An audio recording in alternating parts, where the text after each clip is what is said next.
All right, hello everybody. So I'm Jenny Carleo. I'm the County Ag Agent in Cape May. I've been working in cut flower production since about 1997, and we would grow the flowers and sell them at the New York City Green Market at the World Trade Center. So it was a very competitive industry there. And I've been in extension since 2003.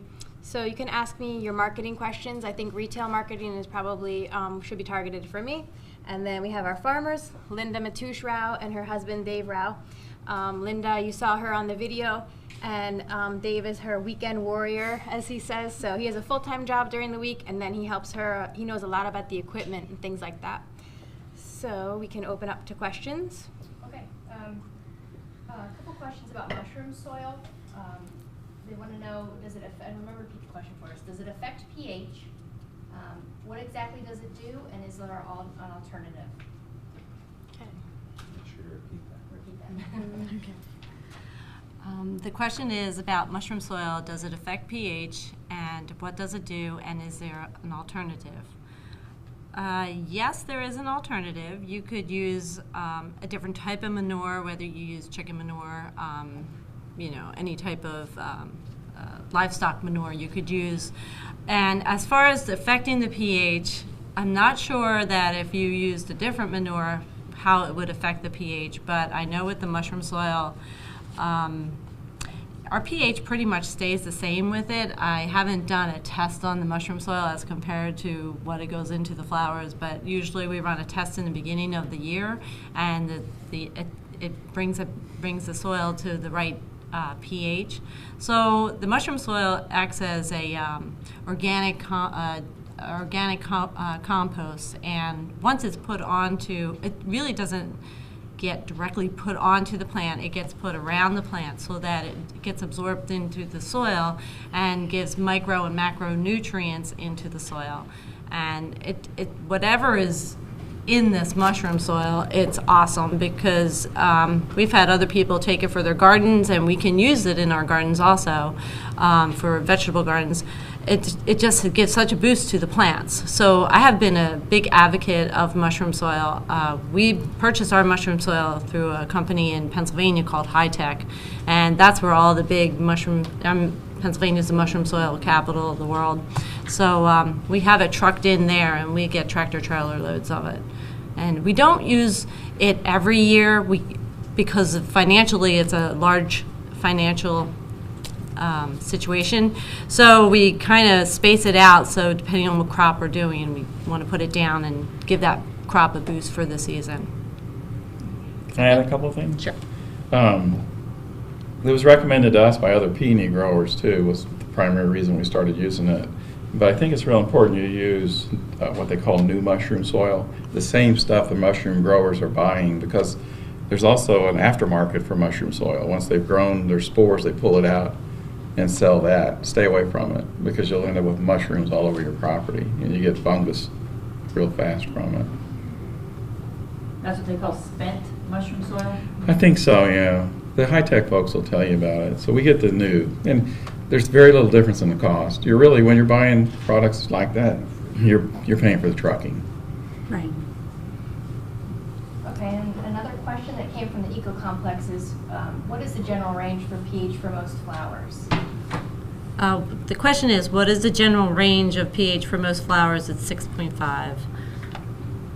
There's a 4. But you could do 6, you could do 6.3 up to almost 7.2, would you say? Well, that's a little bit high. Seems a little high. Yeah, I would stay with 6.5 as 6.5 is best. Yeah. But you forget why we did the peony. One of the reasons we picked peonies was in our SWOT, we realized our soil has 4.5 to 5 on average. And rather than try and raise that pH, we chose the peony because it thrives in acidic soil. Another reason we don't worry too much about the mushrooms soil. We've been told it'll actually lower your pH, but we haven't had that happen yet. Okay, 2 questions from the other sites about the same thing. What do you use as your solution to keep your flowers in, and can you make your own? The question is, what can you use as a solution to keep your flowers in, and can you make your own? I imagine you could make your own, but I prefer not to. The companies that sell the solutions, one is Floral Life, one is Crisal, and they've done a lot of research on flowers, and I really think it's best just to purchase the product from the companies. And it's, they're holding solutions. You cut the flower, you get it off the field, and you want to put it in a holding solution because that holding solution is going to help that flower not open up before you get to market. Once you get it into your refrigeration, you don't really want it to open up to full blown to sell it. You want it to be a certain point of opening before you sell your product. If you sell all your flowers full blown, they won't take them all the time. So the solutions are very good to use, and I would highly recommend using whatever is out on the market, whether you use Floral Life or Crisal.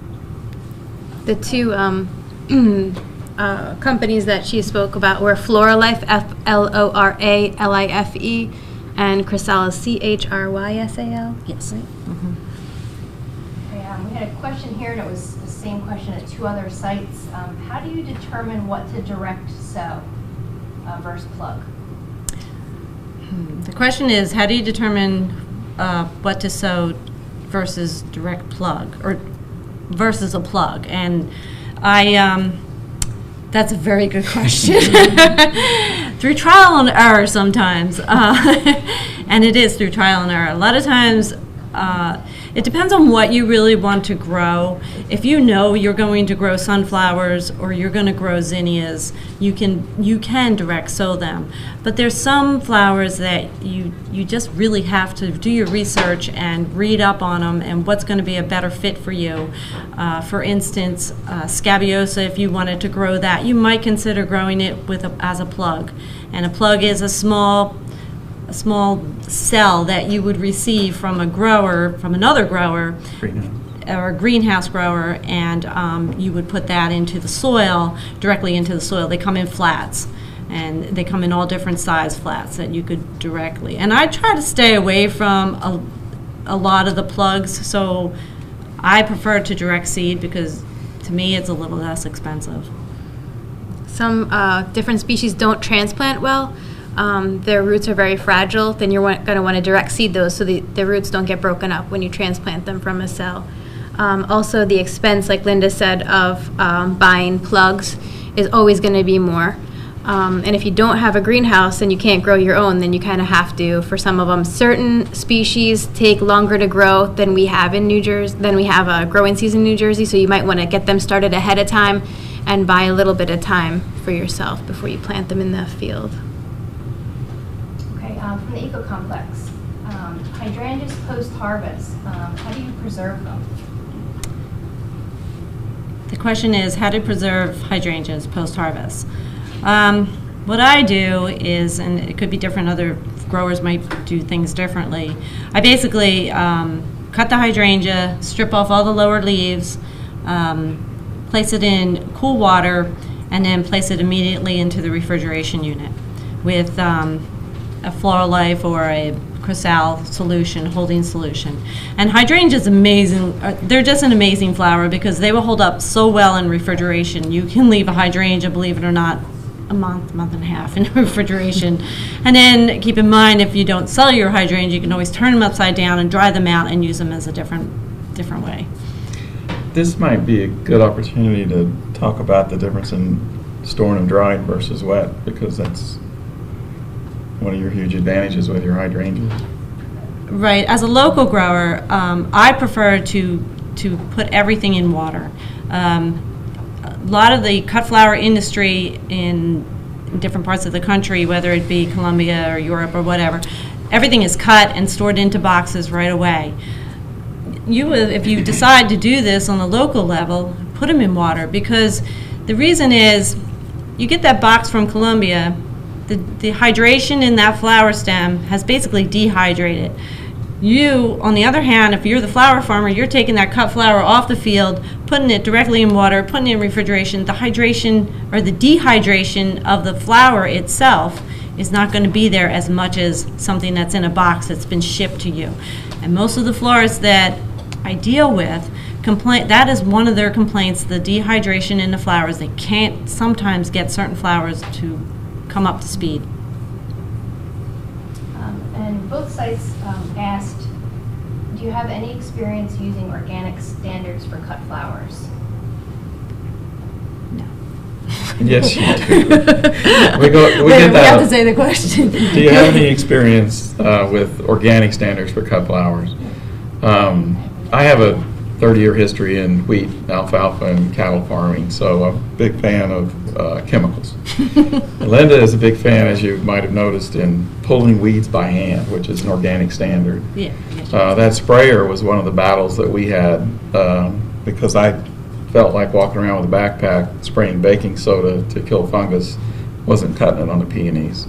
So we use a product called Cease, which is an organic fungicide, and it's done a wonderful job. And we've only used it this last season of just absolutely eliminating the problems we were having with powdery mildew.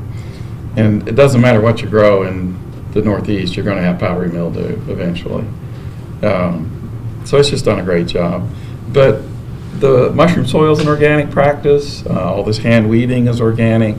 About the only chemical we actually use is to kill weeds around the perimeter. The fence itself, we spray Roundup. Right. Where else do we use anything that's considered EPA regulated? We both have the chemical license, and we're wondering why, because we don't really use it. I will always, I guess I always research with a company called BioWorks, and they're an organic company that sells all types of organic pesticides, fungicides, you name it. And I'll research them first, call them up, scope out all the information I can from them, and then if all else fails, I'll try it. And if it fails, then I'll try a different product that would be registered.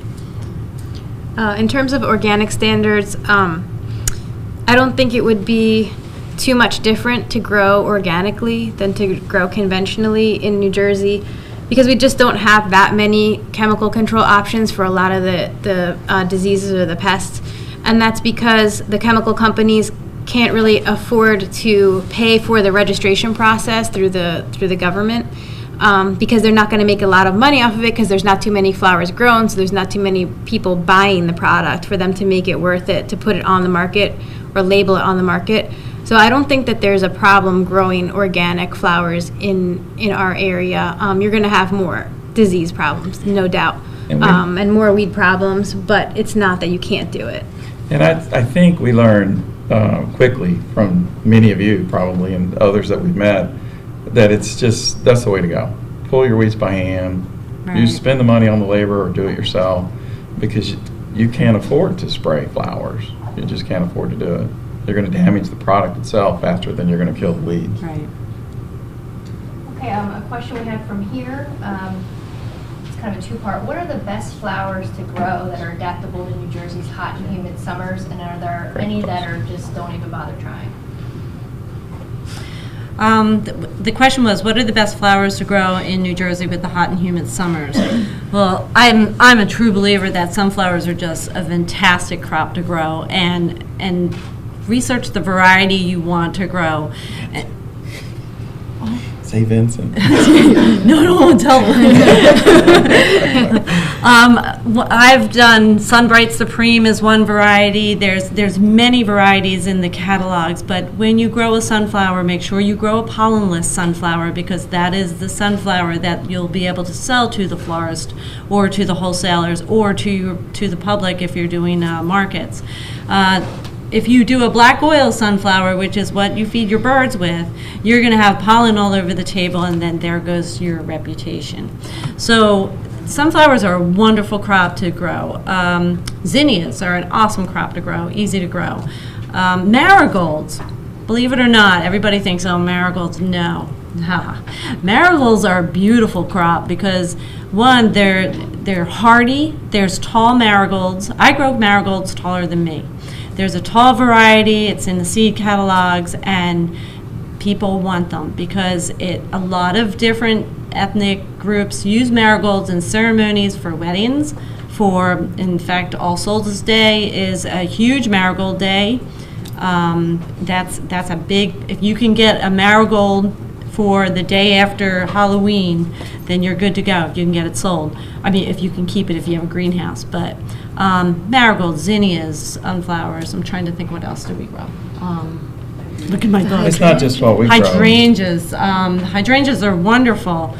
You can definitely get a nice hydrangea crop going, and the beauty about hydrangeas is they're perennial. They're going to come up for you. It's a shrub. It's going to come up every year for you. Sedum. Oh, sedum. Sedum grows like crazy. It's a perennial. It's sturdy. You can knock it down and it'll come back for you. It's great. I don't know if you're familiar with all these varieties, but I'm trying to think what else. Yeah, the second part of the question was what not to grow. We've done some things we wouldn't do again. I think cosmos is probably one crop which I actually love because it's so pretty and so wispy. It just doesn't seem to, the florists don't seem to pick it up a lot. If you're doing a farm market, you can definitely put it into your bunches. But as far as if your market is for florists or for the wholesalers, you're not going to get that crop sold to them. Trying to think what else. We traveled the country a little bit looking at different products, and went through the Skagit Valley and saw the tulip industry and realized that's not for us. That's just mass production, and you've got to have a ton of equipment. And Linda wanted to do dahlias, and we met some folks and looked at the operations in Illinois for dahlia. We didn't want any part of something that we had to dig up and store the root all winter to keep it from freezing and then go replant it. But there's a lot of growers that we've met locally that do well with them. So there's products that you may or may not want to deal with for the labor aspect that could still be nice. And it's all about money, isn't it? Ching-ching. Yeah, but Dahlias bring a lot of money. You have to know that what is that stem value worth when you go to sell that flower, and do you want to plant that flower because of the value of the stem? I mean, what do you get for a hydrangea compared to a zinnia? Zinnia might be 35 cents, but I can sell a hydrangea for $1.50. So, you know, you have to do a lot of research and read, and actually sometimes just going to the flower shops and talking to them and asking them, what would you like, if I was a farmer, flower farmer, what would you like me to grow for you? And you'd be surprised what they're starting to change over and want for their crops to design with. If you're selling to florists, definitely stay away from things that are really competitive on the international market, like roses and carnations. We cannot grow those in America for the price that they can sell them to our florists for. So try not to compete on price with some of those kind of flowers. It's not a climate issue, it's really a market issue. You won't make your money back unless you grow a rose like that. It's like a totally different rose and you're going for direct retail. But for a florist will want that tight bud that really kind of doesn't change the whole time, like the Ecuadorian roses or something like that. Okay, all right, one more question, and then we're going to come back to the panel, but we did get this from all the sites. What's the ideal temperature for cut flower storage? Can you keep vegetables in the same cooler, and how long do they last without refrigeration? Okay, go ahead. Okay, so you have this fact sheet that we gave to you. Oh, I'm sorry. I can't repeat that question. That was a very long question. But post-harvest handling first, right? Perfect temperature. Perfect temperature. You put vegetables and flowers Look in through the same this box. because all the different varieties and species are in here for common cut flowers, and we gave this to you. Everyone in the class should have this in your packet. And it has a list of all of the different species and the temperatures that they're best stored at. What was the other part of the question? Can you keep vegetables in the same cooler? Can you keep vegetables in the same cooler? Do not keep fruits and vegetables in the same cooler as your cut flowers. Vegetables, as they're sort of like decomposing, as they're holding there, especially potatoes and apples, they exude this ethylene gas, and that will actually cause the petals to drop off your flowers. Also, don't store your bulbs in there if you are storing any kind of bulb to plant in the future. It will cause that bulb not to flower. Oh, and Linda wants to add to that question. I just wanted to say that you have to know your customer too, because some of your customers might be a produce stand that is a produce market, I should say, and you're selling to them, and they're going to take that whole box of sunflowers and throw them in the refrigeration, and you're like, no, don't put that in there. So you have to educate your customer too to make sure that they're not going to make the same mistake and put both all their produce in with your flowers. That's a great question. I mean, and I've ruined some of Linda's flowers in the flower shop storing watermelons and leftover stuff. It's good for beer, but anything else, forget And it. then quickly, how long do they last without refrigeration? It depends on the crop that it is. Sunflowers, if How long do they last? how long do flowers last without refrigeration was a question, and I feel that one, it depends on your crop, but they're not going to last as long as you would like it to, because depending on the heat of the day, if it's a summer day and it's 91 degrees out and you've just cut them and you've got them sitting there, they're only going to last maybe 4 or 5 days for you, if that. If it's a sunflower, if it's a zinnia, a couple days. If it's a marigold, they're going to last a couple days for you. But what happens after you've gotten that 4 or 5 days and then you've sold it to the customer? They want to see that flower last at least 4 to 5 to 6 days. And in the cut flower industry, especially if you're selling to florists, they expect those flowers to last a certain period of time when you sell that to them. You don't want to sell a flower that's been cut for 5 days and sitting, and then you decide to sell it to your florist, because then they have to, that sits in their refrigeration unit and they might not use it for 3 or 4 days after that, and then it goes to the customer, and now you've got a flower that's maybe 8 days old, and the lifespan of a flower, there's not too many flowers that are going to last 2 weeks. But all that said, I'd like to comment about the peony itself. One of the things that really, there's several things that attracted me to the peony when we were trying to figure out, first we wanted to have a flower farm, and then what the heck do you grow, right? But the thing about the peony that's really cool is it's a perennial, meaning you plant it once and it just keeps coming back, and it grows. The crown grows every year, so as it grows and grows, so does your income. And it gets to the point where you can literally make $35 a year off of a $4 investment. And you can't get that to market right away. But the cool thing about storing it at 38 degrees, is that what it stores at? Is you can store them, they told us, for 6 to 8 weeks, several people have. And our experience over the last couple of years has been about 4. So it gives you opportunity to collect a whole bunch of them in your refrigeration, load a truck, and drive them to New York or drive them to Philadelphia to the market. Great, we're gonna take our 10-minute break. We're gonna come back to our SWOT worksheet, and then we're gonna come back to the panel with more questions. How are we doing?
Test 1 2 3.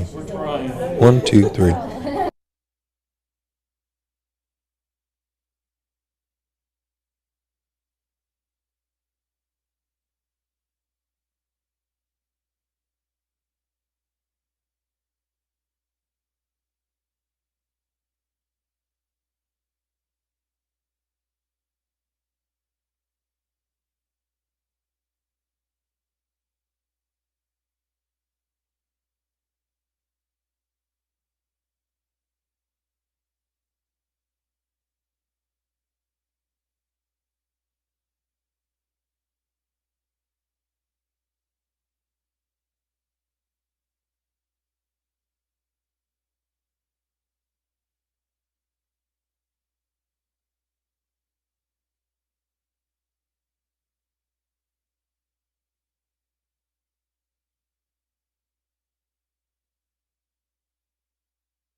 We're about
Did you want a business card? Yeah, they were. Get started in about 30 seconds. A couple in there. Oh, later.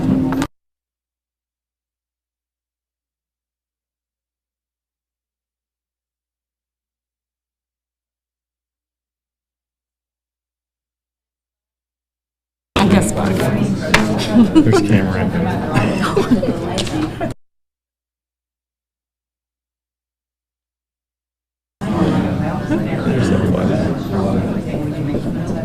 Jen, you get this text about the winter green session? We're going to get started again, and we're going to go into questions about pricing. We've got a lot of questions about pricing. So here's a question for the panel. How much did you charge for the bouquet in the video? And how do you figure out how much to charge? And are there any pricing guides you can recommend? The question is, how much did I charge? Oh, she's mic'd, so they heard it already. Oh, all right. We changed it. All right, how much did I charge for the bouquet in the video? That bouquet runs anywhere from $8 to $10 to a wholesale level. Basically meaning that whoever I'm selling it to, whether it be a florist, I'm going to sell it any $8 to $10. What I did in the wintertime to figure that out, I did my homework. This is my book. I have a price list of how much everything costs per stem, and how I find that out is one, I belong to Pennox and I belong to Delaware Valley, and I look up their price list and I see how much they're charging for things. But there is also on the USDA website, there is a price list of how all different flowers in the United States that are grown, and you can look up that particular flower. Not all the flowers are on there. Also, if you become a member of the Association of Specialty Cut Flower Growers, they also, this year, they have come out with a price list on the flowers, on how much each flower per stem is. So, for instance, if a sunflower is I'll sell sunflower for approximately 85 cents wholesale, because that florist is going to sell it for $2.50 or $1.99, depending on the location of the florist. So you have to know where to find those prices, and you're not just making them up and pulling them out of air. There are guidelines for that. The Association of Specialty Cut Flower Growers is a wonderful association to get into. The dues are once a year, and there's a forum, and there's all kinds of information. There's plenty of growers that write into this company or into the association, and they ask every question under the sun. And we have learned so much from this association also. What was the other part of the question? Price of the bouquet, how much do you know? What was the other part of the question? How much was the bouquet, and how do you know how much to charge? How do I know much? She adds up the stems and Add up the stems, and then add your labor in there too. Don't forget your labor. So if I said, okay, I've got 3 sunflowers, 85 cents a piece. My zinnias could be 45 cents a piece or 35, depending on what you're charging. You add all them up, and then you also put a labor charge in there. And then, of course, you don't forget your wrap, your paper wrap, and your rubber band. And that's how I figure on the price. But you have to kind of stay in market, because if you overprice yourself, now you're sitting on a bunch of flowers. So you've got to feel it out and figure out what's the right price to charge. it's funny that product was in the video, because it's something that Linda originally created for a bunch of farmers markets that were just selling the sunflowers, the stem, and she was dropping them off up and down Route 9. And then they started asking for bouquets, and Linda's experience led to doing that and things like this product sitting on the table. But I think you have a huge advantage, and I recommend, and I haven't been to one because I have a wife that taught me everything, but you can go take flower design class too as a grower and learn how to put this stuff together. Don't just assume you're grabbing a bunch of flowers, cutting them off and rubber banding them, because it'll look like crap. And there's a trick. She showed it to you real quick, but I can tell you, been with Linda for 20 years, I'm still not very good at it. I highly recommend doing a design class. It'll give you the confidence you need to build a bouquet if you're going to sell to any type of market. And you want to feel confident because you have to sell that product to them, and you definitely want to look like you know what you're doing, look like you know what you're talking about. So it would be a great thing to do for yourself. Yeah. And Somerset County Park Commission, they actually are offering a Thanksgiving floral arrangement design class. So Nick will have that information in Somerset, and I can send it to Meredith and Mercer if you want me to. But for pricing, on the low side, you have to cover your costs. So know what it costs to grow, at least in general, that crop. And then on the high side, definitely don't price yourself out, because like Linda said, when she prices what her bouquet is, she knows how much that cost her. The florists are always doing that. Every single time they pick out a stem, they're counting in their head how much they're going to price that bouquet for, just like Linda said. We have a couple questions about what form of trellising works best for flowers, and do you use any netting? Do I use netting? I don't have the answer. I don't use netting, and trellising, the only thing I ever had to trellis was sweet peas when I did them, and I probably won't do them again. They're a beautiful crop, but I just found that it wasn't working for me. I don't do any trellising.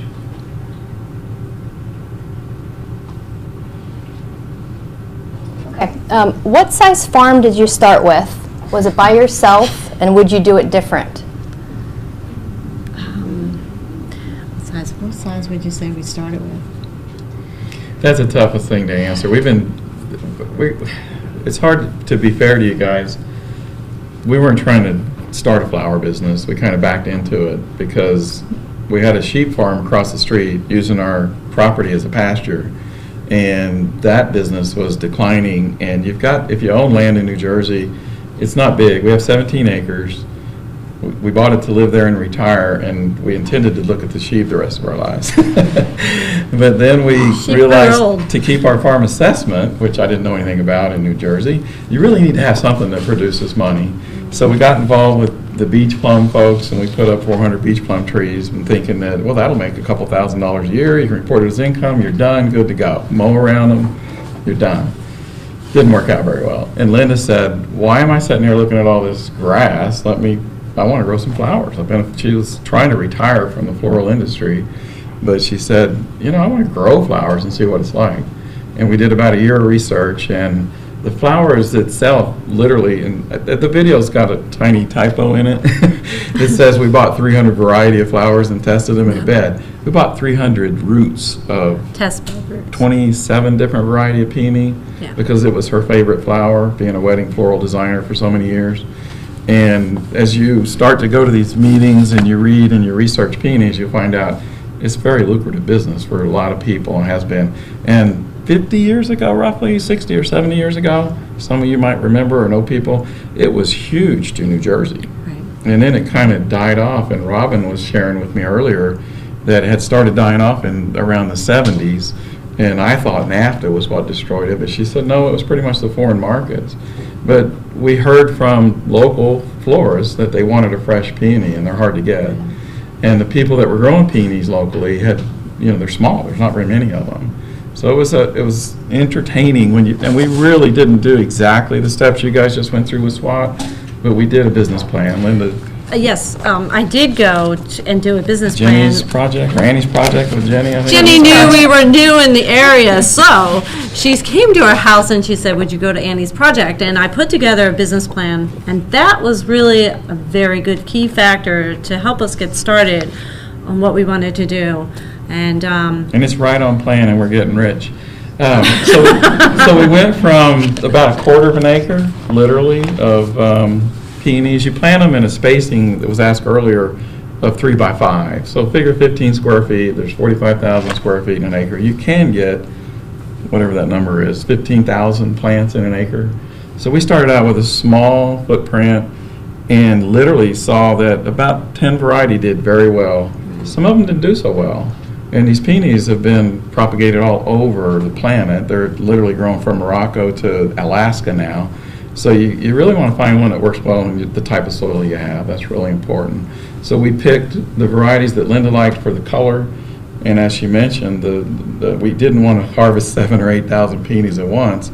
So she also noticed the day they came in, the day they bloomed, the day you had to cut them. And we tried to spread our crop out so we're harvesting for a full 6 weeks. And then we made the deeper investment, and we bought 2,000 to 1,500 of each of the ones we liked. And now we have 3 acres, roughly, 2.75, I think, of peony. And honestly, it's more than we can handle. in addition, I planted 300 hydrangeas, Lots and of then other I did a things. lot of annuals. I did all the sunflowers, the cosmos, and the marigolds, and all this other stuff. So Retirement turned into a business. with all this in mind, because the peonies take so many years, it's, the first year they sleep, the second year they creep, the third year they leap. It's 3 years of waiting. Well, I can't wait that long, so I planted sunflowers, and I wanted to get some money back. So I started to hustle myself down and up Route 9 and down on all the coastal areas, and I sold sunflowers, and then I started to sell bunches. So I still have that business, but in reality, now that I look at it, it's like, what do I really want to do? But when we did our farm and we put it into rows, I said to Dave, I said, when we do the peonies, I don't want rows, I want curves. And he's like, what do you mean you want curves? So in the back of my mind, I knew I wanted to do agritourism too, because I thought if all else fails, we're right in Cape County. Agritourism's like, there's too many people that go to the shore. So that was my fallback plan, and I think I'm going to do more of a crossover and a cutover and do less of the annuals and more of the peonies. I'm not sure yet. I just have to really look at my books, and not only did I make a business plan, but this is what my Bible is for the season, and this is what I go by, and it's got every schedule in there, and every spray list, and every contact and price list, and this is what I do in the wintertime, and it makes me crazy. So, but I try to stay really organized, because I think in this industry you have to, and it can get away from you so fast because it's so much fun.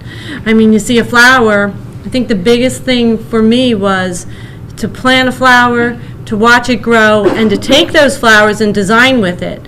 Because crossover, all these years I've been a designer, I'm actually now designing with all the flowers I have in my field. And what a great feeling that is for florists, because you're like, wow, that's cool. You don't have to buy them from some overseas company. Don't mean to interrupt, but That's she mentioned in the video that one of the reasons we went all in with 7,000 plants. What that meant was we learned from lots of other growers. This gentleman named Bernie was wonderful. We spent a day with him, and he's in South Carolina, or North Carolina, and married a lady who was a florist, and her daddy had some peonies growing, and they took 30 plants and this sleep bloom, whatever. What Linda meant was it takes 3 years before you actually cut for production. You want to plant your root and let it grow, let it grow, let it grow. And in the fourth year, you can take about a third of your plant, and then 2/3 every year after that. And the crown of this thing just keeps propagating. So you get to the point where 1 or 2 stems turn into 30, 40, and then you're selling them for $1 a piece. So Bernie took 30 plants, and now he's in his 70s, and he's got 165 acres of peonies as he propagated every root. And his whole family's involved in the business. So he went from being a truck driver to a peony farmer in about 40 years. Huge peony farmer. Okay. Kind of a two-part question. Part of it's for Linda, and the other part will probably be for Jenny. Linda, what do you have planted now that you're able to harvest, and is there potential for off-season crops, maybe in a high tunnel or a greenhouse for cut flowers? I don't have anything planted right now. But you harvested that. But I harvested this today. So this is basically dried, a few roses left over, but... Planted blue chlorum last week. Right, I did plant blue chlorum, but that doesn't come up till the spring. But if you do have high tunnels, or if you have a greenhouse, there's a lot of options you can do. I mean, you can plant lisianthus. You can plant a lot of different crops. You can plant the lilies for the Christmas season. There's a whole selection of flowers you can get into, because in this industry everything goes by the holidays. You know, Christmas is coming up. What do you need for there? What different type of plant you can plant in a greenhouse would be suitable for the holiday, and that's where you want to sell those plants. Do you want to talk about the Cool Flower book? Yes. These books are incredible. This is called the Cool Flower book. It's by Lisa Mason Ziegler, and she's part of the Cut Flower Growers, Specialty Cut Flower Growers Association.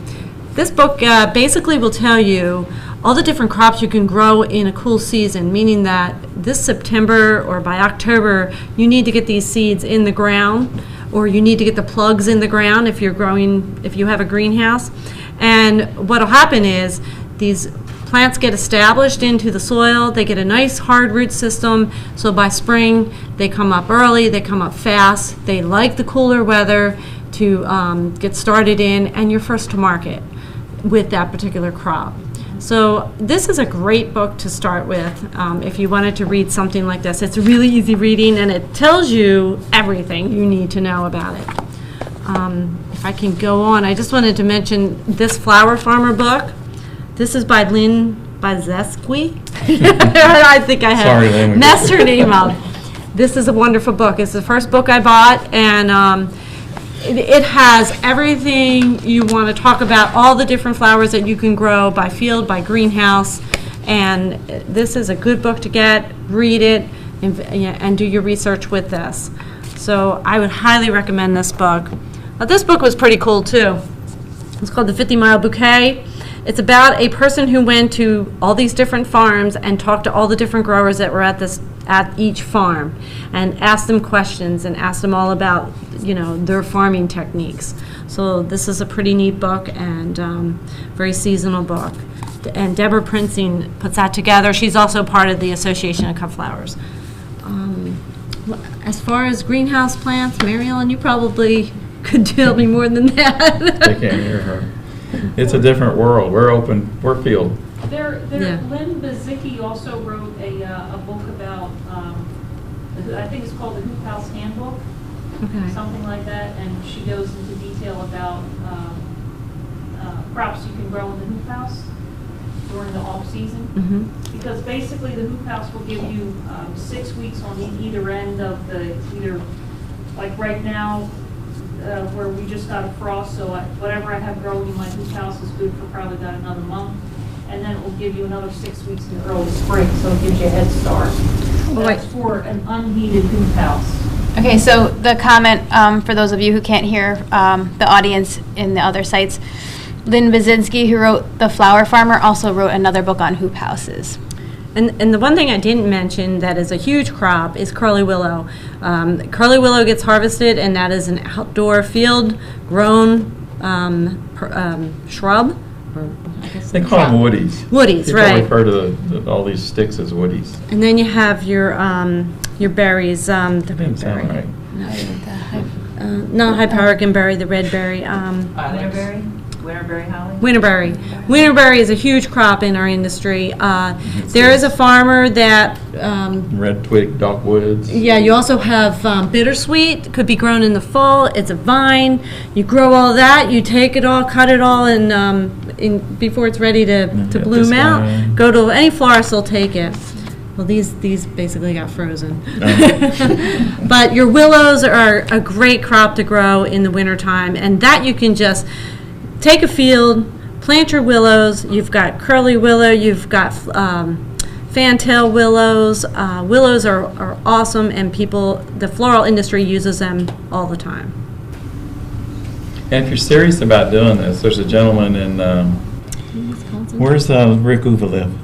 Seabury? Fredericksburg, Maryland, yeah, Seabury Fredericksburg, Farm. Maryland. He's got all the wood products and flowers, and they've just gone wild with it as a small flower farm. Have another question? I have a couple production questions. What is the range of dates for peony production in New Jersey? And do you do any pinching to encourage branching? It's backbreaking work, the pinching. Yes, peonies, well, as far as their bloom time, their production rate is, our peonies in New Jersey, this year they were a little on the late side. Usually they start around May 16th and go out to the middle of June maybe. That's pushing it, probably the first or second week in June. And then as far as when the peonies come up, peonies have one main bloom, and then they come up with a lot of little lateral blooms. So you have to go around to each peony stem, and if your plant has 24 blooms on it, you have to pinch off all those other lateral blooms off that peony to get one commercial peony. And when I say one commercial peony, you want that bloom to have a large head on it, and you want the length of the stem to be almost the length of your arm, because the length is what sells in the flower industry. It's really important to know how you package your crops up and how long you have to cut stems, because for whatever reason, we all cut our flowers down, but we have to sell our flowers long. I don't think they crossed over yet. So length is important and pinching is important, and it took us weeks to pinch all those peonies because every plant had at least anywhere from 6 to 10 blooms on them, and our test bed had 18 blooms on them, so you had to bend over and pinch them all. So you need some kids to do that one. And just a note on that with the stem length, when you're purchasing varieties from a catalog, make sure you're purchasing varieties that are for cut flower production. Don't purchase the garden style, because those are usually grown for being known for being compact, and that's the opposite of the long stem, but the florists want the longer stem the better. And there's 1,000 varieties of peonies. It's tricky. I think we looked at over 1,800 and narrowed it down to 30, and then narrowed that down to about 15 that we work with. Mm-hmm. So with all that in mind, and it's not even necessarily peonies as far as the stem length. That goes for all the flowers, whether it be sunflower, whether it be ageratum, dahlias. They don't want these little stalks this big if you're selling them to a wholesaler. They want the length at least 18 to 24 inches long on most of your crops. And if you wanted to store, if you're going to do this, you need buckets. You need to buy some buckets, or you need to gather buckets, go to the supermarket, get pickle buckets, I don't know, whatever. But I purchase Perconas, and I also have round utility buckets, and you need to keep your buckets clean. It's very important in our industry to keep all your buckets clean, all your tools clean, because bacteria builds up in all your buckets, and we wash our buckets with bleach and water all the time. Once a week, I have a stack of buckets I go through and wash them all, let them dry. Don't put them away wet. You'll never get them apart. And so just keep it up. Know that you're not going to take that dirty bucket and use it with fresh flowers, because that bacteria is still in there and hasn't been cleaned yet. And it looks like we probably have time for one more question. Can dried flowers be incorporated into a cut flower operation? Would you recommend it? And does it increase the marketability of your flowers? Good question. I actually had that happen to me this year. There is a person that's looking for dried flowers in this area, and she's from Pennsylvania, and she's tired of paying the shipping costs from all the way across the country. She's a wholesaler. She is a wholesaler, and I said, okay, I'll do it. So we did it with some peonies, we did it with some sunflowers, and the time it took to wrap them, dry them, and I wasn't even doing it right, you could say. You really need a professional drying room, you need the right equipment, you need the time. And to do both, it's very task oriented. You have to cut them, dry them. You might as well sell them if you're going to cut them and rubber band them and then hang them, and then you have to wait till they hang, and then you have to box them up again. I think it's kind of a hard crossover. I think if you're going to do dried flowers, do dried flowers. If you're going to do cut flowers, do cut flowers. It is a great question, and I looked into it because I thought, what a great aftermarket, right? Take the rest of the peonies that didn't sell. The dehydration equipment alone can be several $100,000, and your utilities against that are outrageous. And you know, it's a different world. I walk away. There's no way. And in New Jersey, the moisture is, The there's just mold too much problem and the moisture humidity here. level, it's tough around. I would not recommend the dried flower business, because you'll not be able to compete with like China, or even, I heard today, Arizona has a big dried flower industry there because of the humidity, because of our land costs, and also because of the shrinkage. Have you ever tried to handle a dried flower? They break. Oh, yeah. So you're not going to be able to sell as many as you grow, because there's going to be a major inventory loss just from every time you handle it. You'll lose product. Sorry, that was a very long no. Yeah. We have to move on, right? Dan's come out. Okay. Okay, so can you do it because you're mic'd now? I'm no longer mic'd. Oh, you're no longer mic'd. Okay. So Dan Kluczynski's coming up, and he's going to do our evaluations for the class. He's the department chair for agricultural and resource management agents at Rutgers, and we would really appreciate your feedback on the class today and on how you're going to use the information. So Dan, I'm going to let you sit here. Okay. Great, thanks. Well, first, I want to say thank you to our guests, panelists. They've been really great, haven't they?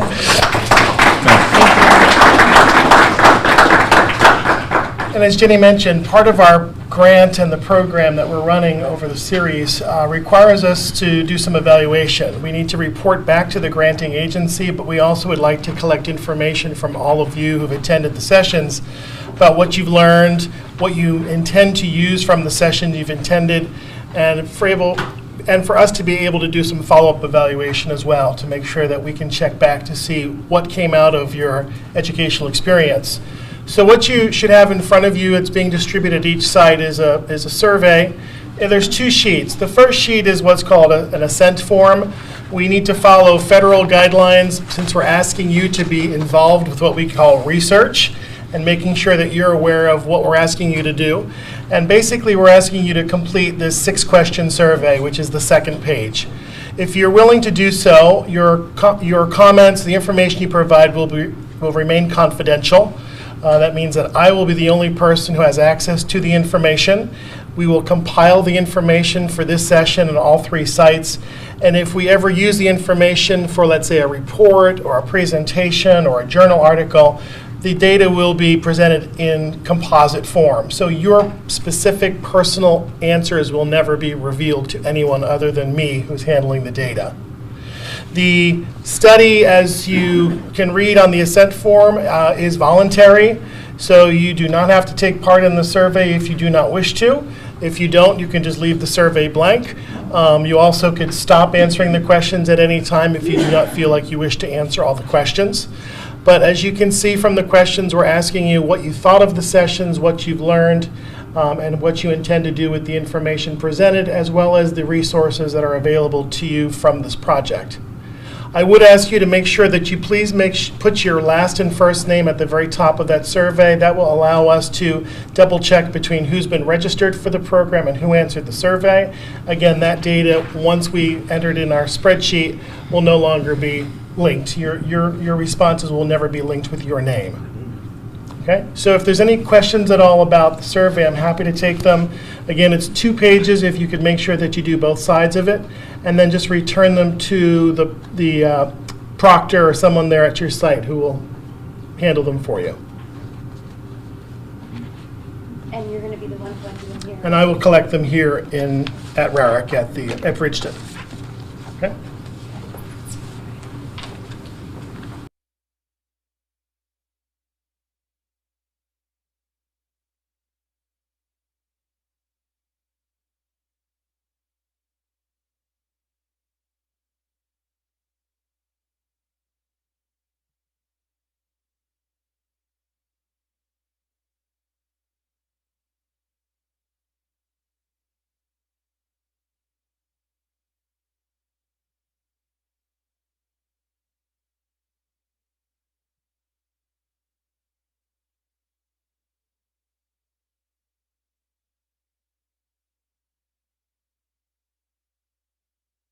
Your website so that they can go and get on your mailing list.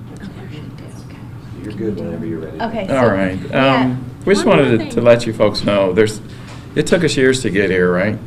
And we intend to do this for at least a couple more decades if we live long enough, God willing. It is a nice workout, keeps you a little bit healthy, grow muscles, things like that. But we'd like to invite you to the farm. We have public events a couple times a year. There's one every weekend after Thanksgiving. Linda does things with dried flowers, of all things. And she makes holiday wreaths for people. And it's tied to an event across the street with the sheep farm. So we have a local artisan doing pottery. We have people knitting things. It's a really wonderful time. And it's that weekend after Thanksgiving, first weekend in December. And then in May, last year we had our first agritourism event. 500 people signed up. Some of you attended. 250 people came, and it was pouring rain. It was great. And we have live music and food. We intend to repeat that. It'll probably be a different band. It might be a different restaurant. Who knows? But I see that growing. And we set the farm up so people could walk around, learn about cut flower farming, learn about peonies, and enjoy themselves. And you're welcome to come to that as well. And then our website is sunsetflowerfarm.com. We keep the Facebook account a little bit more active, and if you sign up on our email list there, we'll keep you posted on events as they happen in the area.